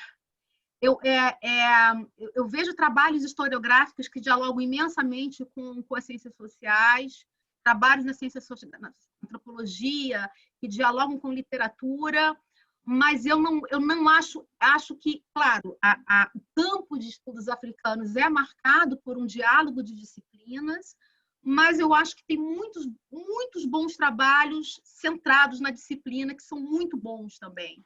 Eu não acho que ele é bem-vindo, mas ele não deveria ser não uma camisa de força, mas assim, a gente não deveria mirar a interdisciplinaridade nos nossos trabalhos, necessariamente. Presença de estudantes africanos. Eu comecei a trabalhar sobre a África, não só porque eu sou filha do Zé Maria, óbvio, mas, sobretudo, porque eu tinha um ambiente no IFIX da FRJ em que eu convivi com 20 estudantes moçambicanos a partir daquele pioneiro projeto da Fundação Ford de formar 20 moçambicanos que depois formaram o campo das ciências sociais em Moçambique. Não fosse esse ambiente com estudantes moçambicanos na universidade, eu talvez não tivesse iniciado meus estudos sobre Angola naquele momento. Então, assim, ser filha de um sociólogo africanista não foi só isso. Eu acho que teve muito envolvimento daquele momento precioso dentro do curso de Ciências Sociais do IFIX da FRJ, em que a gente tinha um diálogo com muitos moçambicanos e alguns angolanos que passavam por lá. E até hoje, assim, a Unilab é central, me parece, né? Se eu fosse apontar hoje uma aposta do que é o desenvolvimento de estudos africanos nos próximos anos, ela tem tudo a ver, nesses 10 anos que estamos, tem tudo a ver com o que a Unilab vem desenvolvendo de maneira primordial, mas também com a circulação de estudantes africanos em outras universidades. Eu tenho uma orientanda hoje que vem da Unilab, né? A Yolanda, uma guineense. Então, isso tem sido assim, mágico, né? É fantástico a gente ter essa oportunidade. Agora, o que eu acho que falta é um movimento contrário da gente ir para a África, né? Da gente fazer nossos pós-doc. A gente tem mãe de fazer pós-doc em Harvard, em Colômbia, e não sei aonde. A gente tem que fazer cada vez mais nossos colegas têm feito na África do Sul, né? E têm trabalhado lá, têm ido para lá, em universidades africanas. A gente precisa intensificar essa troca de pesquisadores, não só pesquisadores formados, mas também de estudantes, mestrandos e doutorandos que possam passar uma parte da sua formação em universidades africanas. Temos algumas boas universidades africanas que podem trocar estudantes. Acho que isso é uma iniciativa que a gente precisa investir mais. É isso, gente. Muito obrigada. Obrigada a ver os colegas também no chat do YouTube. Verdade. Obrigado, Luena. E obrigado também a quem colocou essas perguntas tão interessantes. Eu passo agora para a Rita. Bom, eu vou começar com a pergunta da Cris sobre a coleção Autores Africanos, da editora Ática, né, que foi feita especificamente para mim. De fato, acho que eu sou a única contemporânea dessa coleção. Bom, essa coleção foi uma coleção decisiva, eu penso, no campo dos estudos literários africanos no Brasil. É uma coleção que começa nos anos 70. Ela nasce... pouca gente sabe disso, de um acordo, não foi propriamente um trabalho generoso, havia um acordo muito pouco público entre o governo angolano e a editora Ática. A editora Ática quer dizer, seria responsável, pela edição dos livros escolares em Angola e publicaria autores inicialmente. Talvez o projeto fosse autores angolanos, depois isso felizmente se abriu e, na verdade, essa coleção ela é um marco. Eu penso que não só no campo dos estudos literários, mas no campo dos estudos sobre África. Ela publicou autores angolanos, moçambicanos, guineenses, cabo-verdianos, nigerianos, congoleses, marfinenses, quer dizer, de fato, ela trouxe um material notável. A pena é que o trabalho, quer dizer, não foi tão bem concluído, porque o que acontecia é que esses livros eram pouco distribuídos, e como a distribuição era falha, eles não tiveram o alcance que poderiam ter. Eu tenho realmente uma atitude de muita gratidão, porque eu ia fazer um mestrado sobre autores portugueses, eu era monitora de literatura portuguesa, provavelmente sobre o Miguel, estava entre o Miguel Torg e a Sofia de Mello Breiner, e quando me deparei com essa literatura, através de uma professora, e o Mayombe foi decisivo. O Mayombe foi tão decisivo que meu primeiro impulso é de escrever sobre Nós Matamos o Pontinhoso, do Luiz Bernardo Anuana. Quando eu li o Mayombe, fui completamente desviada para Angola, e foi um longo desvio. A história levou anos depois para me trazer para Moçambique, e não foi propriamente a literatura que me levou a Moçambique. Mas, de qualquer forma, eu acho que essa coleção ela foi decisiva. E é uma pena que não tenha encontrado um sucedâneo à altura. Quer dizer, hoje nós temos esforços de outras editoras, eu destaco aqui em São Paulo, da editora Capulana, que tem feito esse trabalho. Quer dizer, mas naquele momento foi muito importante, inclusive pelo momento histórico que nós vivíamos, né? Finalzinho da ditadura militar e independência dos países africanos, que dava um charme especial, né? E eu acho, eu costumo dizer, eu não entrei pela via racial nos estudos africanos, eu entrei pela via política. O que me fascinou foi a independência, foi o olhar socialista, né, que esses países inauguraram e que sustentaram, ainda que por um breve tempo. Então, eu acho que essa coleção ela foi absolutamente notável. Peraí, deixa eu ver. Tem uma pergunta, a interdisciplinaridade. Olha, eu acho que para a literatura ela é fundamental. Né? Ela é fundamental por quê? Porque nós estamos lidando com um material. Quer dizer, a literatura ela tem uma coisa, como o Antônio Cândido, né, discorre muito bem sobre isso. Quer dizer, a literatura ela atua na formação do homem, mas ela não atua com um discurso normativo. Né? Ela participa, ela é fonte de conhecimento, ela abre a discussão, quer dizer, ela humaniza. E, nesse caso, eu acho que qualquer análise literária bem feita, ela parte da interdisciplinaridade. Pode não ter o jargão, não é? Pode não trabalhar diretamente com os conceitos, mas ela vai precisar dessas outras formas de conhecimento. No caso brasileiro, as literaturas africanas que aportaram aqui inicialmente foram as produzidas em português. E o tipo de análise que nós fazíamos intrinsecamente era comparativa. Aliás, como o próprio Antônio Cândido diz da literatura brasileira. Quando eu estudo literatura brasileira, eu estou, de certa forma, fazendo literatura comparada. Por quê? Porque eu lido com um conceitual, eu lido com um corpo conceitual que foi pensado inicialmente por outras literaturas.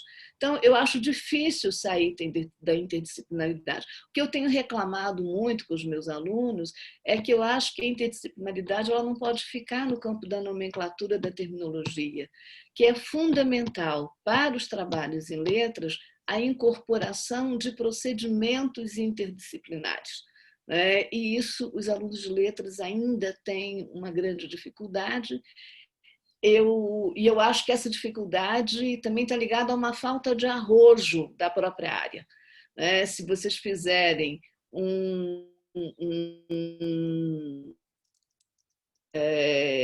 sobre a produção de crítica literária africana no Brasil, vocês vão observar que muitos dos professores de literaturas africanas não foram à África. E eu acho que esse embate ele é fundamental.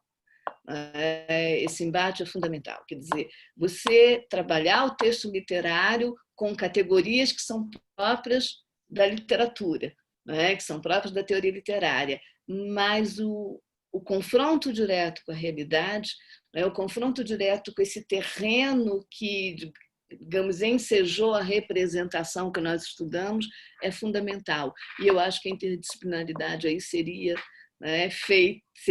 um recurso efetivamente produtivo. Eu sou vítima, porque as pessoas dizem, não, mas você teve a vida pessoal ligada por isso. Não, não é.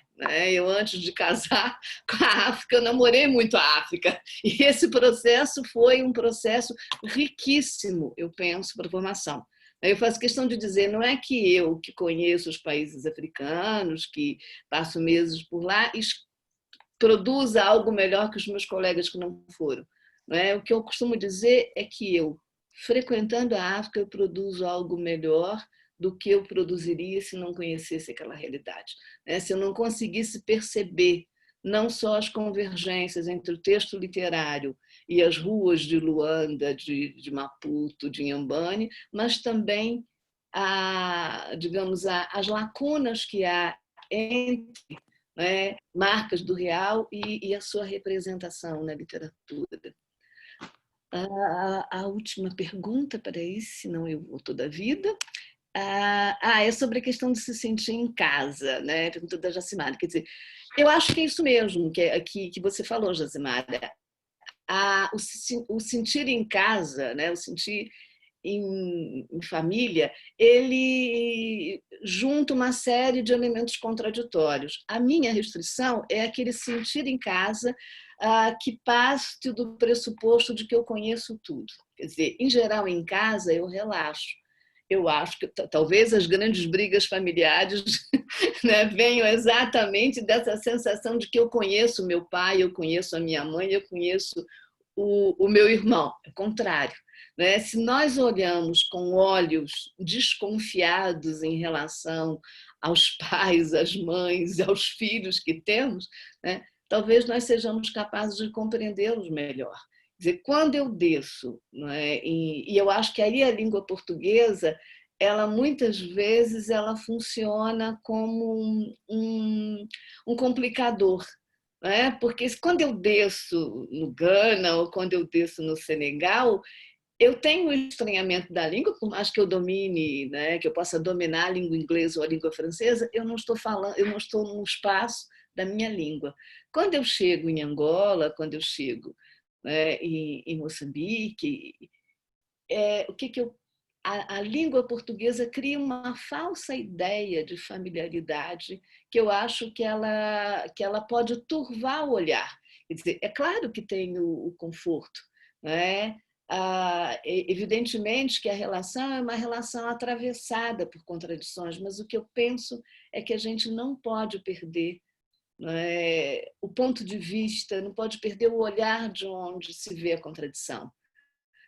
Eu me lembro que uma das vezes que eu cheguei em Luanda, uma vizinha da casa onde eu estava me disse: não sei o que, você tem quantos filhos? E eu que não tinha, nem pretendia ter nenhum, né, destino que cumprir né, com garfo, eu falei, não tenho. E ela disse, mas não é possível, as brasileiras não gostam de ter filhos.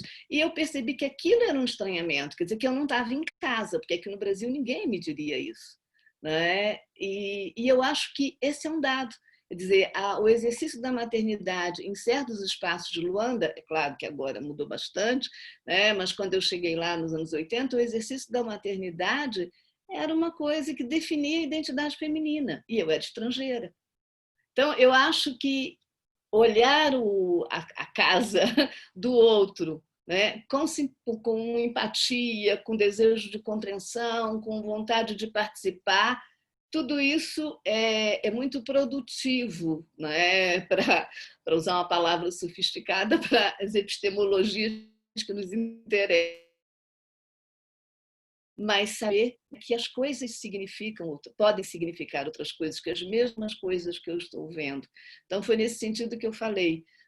Eu acho que nenhum lugar de construção do saber pode ser a casa da gente, né? Porque a casa da gente é um espaço de confusão. Estão aí os conflitos familiares, os conflitos. Se você olha como um igual, você dança. Foi nesse sentido, quer dizer, um alerta. Né?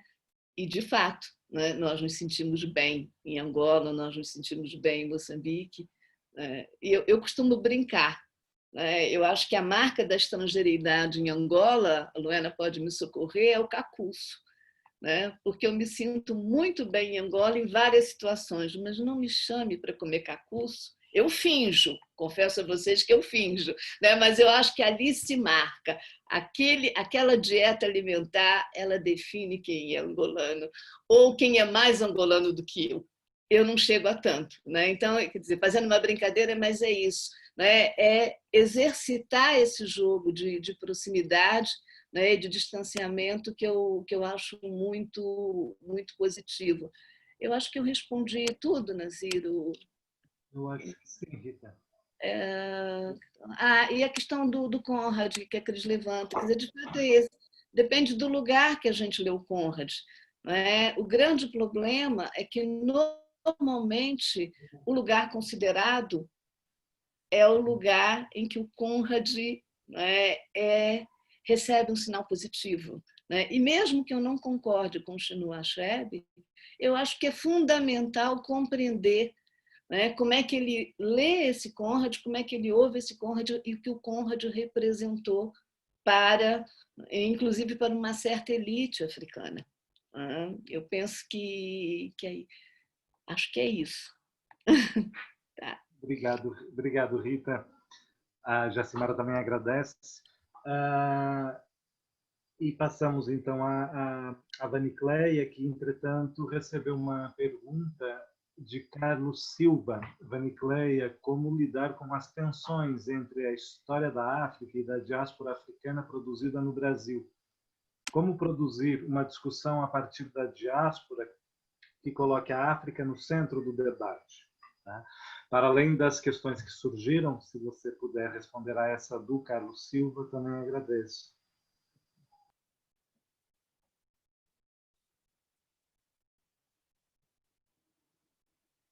Microfone, Vani.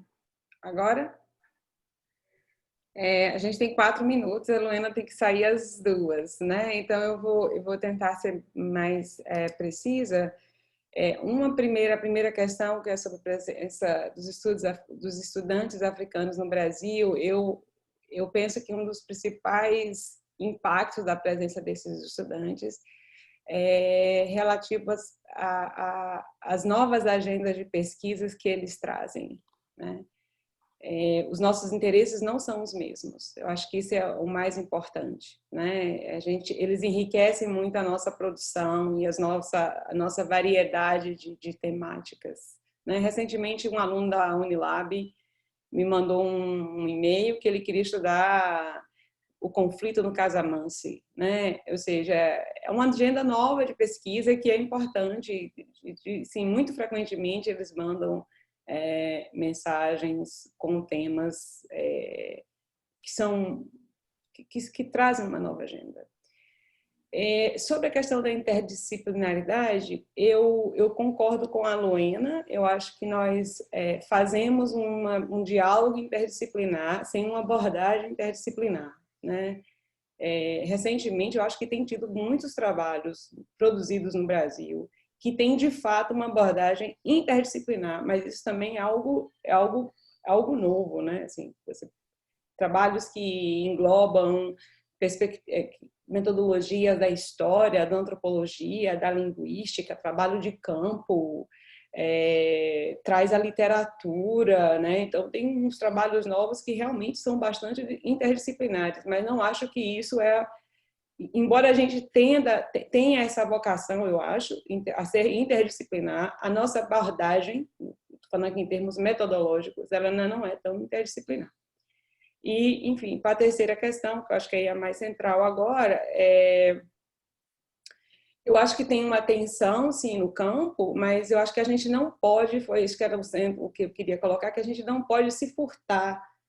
Os estudos africanos não podem excluir a diáspora, né? Porque a diáspora é parte essencial, a África é parte essencial das diásporas africanas, né? E essa separação dos campos, elas foram feitas nesse momento de criação dos estudos de áreas, né? E a gente já passou desse momento. Cada vez mais as pesquisas vão mostrando que a gente não pode entender nem a África sem a diáspora para muitos temas e nem a diáspora sem as Áfricas, né?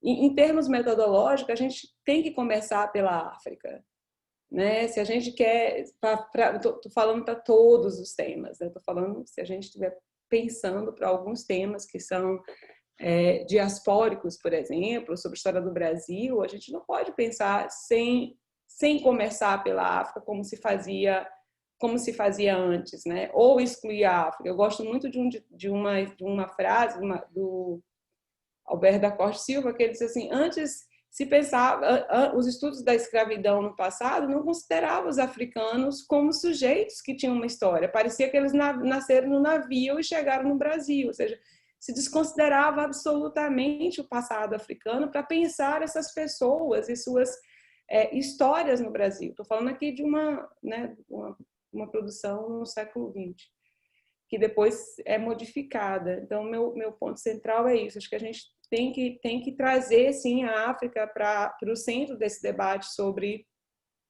as diásporas africanas. Eu lembrei agora aqui de um debate que aconteceu em 2011 na USP, eu acho que todos vocês estavam lá, quando nós discutimos qual seria o foco do GT de África, né? De um lado ficaram alguns que diziam que era só África, problemas e algumas coisas, e o outro era África, diásporas e outras coisas, né? E a gente teve uma discussão calorosa de 1 hora, né? Calorosa e difícil, né? Porque a questão central era assim, a escravidão. Eu li a ata hoje de manhã, só para eu não errar, para eu não errar no que eu ia dizer, né? Era a questão central é assim, a escravidão e a diáspora fazem parte da história da África, e a discussão caminhou para o sentido de que se a gente incluísse escravidão e diáspora na história da África, iria deturpar a história da África, ou seja, a gente voltava para um conceito de história da África malfadado dos anos 60, dos anos 50 nos Estados Unidos, que tentava excluir os negros da história, os intelectuais negros, os estudos sobre a diáspora nos Estados Unidos, que buscava excluir todo o debate que era importante sobre a questão negra aqui. Então, acho que a gente não pode cometer esse erro, né? Que é de dizer assim, a história da África não dialoga com a história da escravidão, não dialoga com a história da diáspora, e não tem nada a ver com racismo. A gente não pode desconectar essas coisas porque elas são desconectadas. Obviamente que o eixo da pesquisa, né, vai definir o que a gente está pesquisando, mas se a gente estiver pensando em diáspora, é o que eu estou dizendo, a gente não pode tirar a África. Só para vocês terem a noção, eu queria dizer isso, para a gente não cometer o mesmo erro. No final dos anos 50, numa reunião da ASA, da African Studies Associations aqui,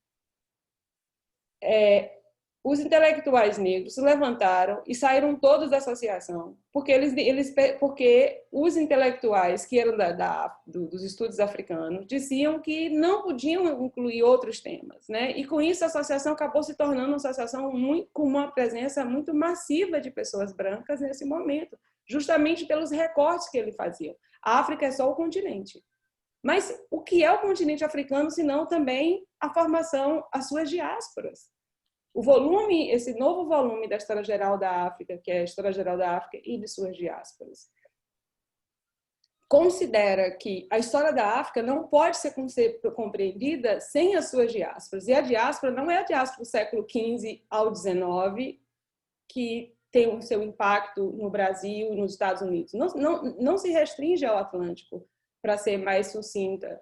A história da África, a história da diáspora, ela começa desde a antiguidade, né? E tem que ser considerada nas suas relações com o Mediterrâneo, o Oriente Médio, o Índico, né?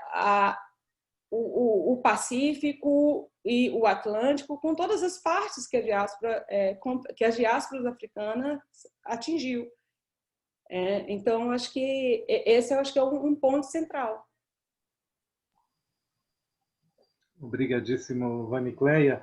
Bom, como a Assembleia começa daqui a 1 minuto, eu só posso agradecer uma vez mais, não é, por nos terem oferecido essa belíssima mesa, não é, que nos vai acompanhar ainda durante muito tempo, porque muitas vias porque são sempre abertas por vocês. Muitíssimo obrigado, Luena, muitíssimo obrigado, Rita e Vanicleia. Havia ainda aqui mais 2 perguntas. Infelizmente, eu peço desculpa à Carolina Bezerra Machado e ao Lucas Aleixo, mas infelizmente eu não vou poder colocá-las, porque senão ainda me batem virtualmente, não é? Me atiram um tomate das nuvens virtuais. Por isso, eu agradeço muitíssimo, agradeço a todas as pessoas que nos acompanharam pelo YouTube e pelo Facebook, salvo erro, e abro já as portas para a Assembleia, não é, Jacimara, que começa daqui a 1 minuto. Muito obrigado, Rita, Luena, Vanicleia, e até sempre, até brevíssimo, esperemos. Obrigada, Rita, Luena, Nazir. Obrigada, gente, foi ótimo. Uma delícia, viu? Da próxima vez há de ser cara a cara. Ai, gente, vamos prometer que vai ser? Vamos prometer isso. No próximo encontro da África, que vai ser, não sabemos. Aí vai ser todo mundo junto. Vamos saber daqui a pouco. Tchau, gente. Eu apareço no final da assembleia se eu conseguir, tá? Tá. Obrigada, tchau. Tchau. Beijo grande, Rita, saudade. Muitas, querida. Tchau, tchau. Tchau.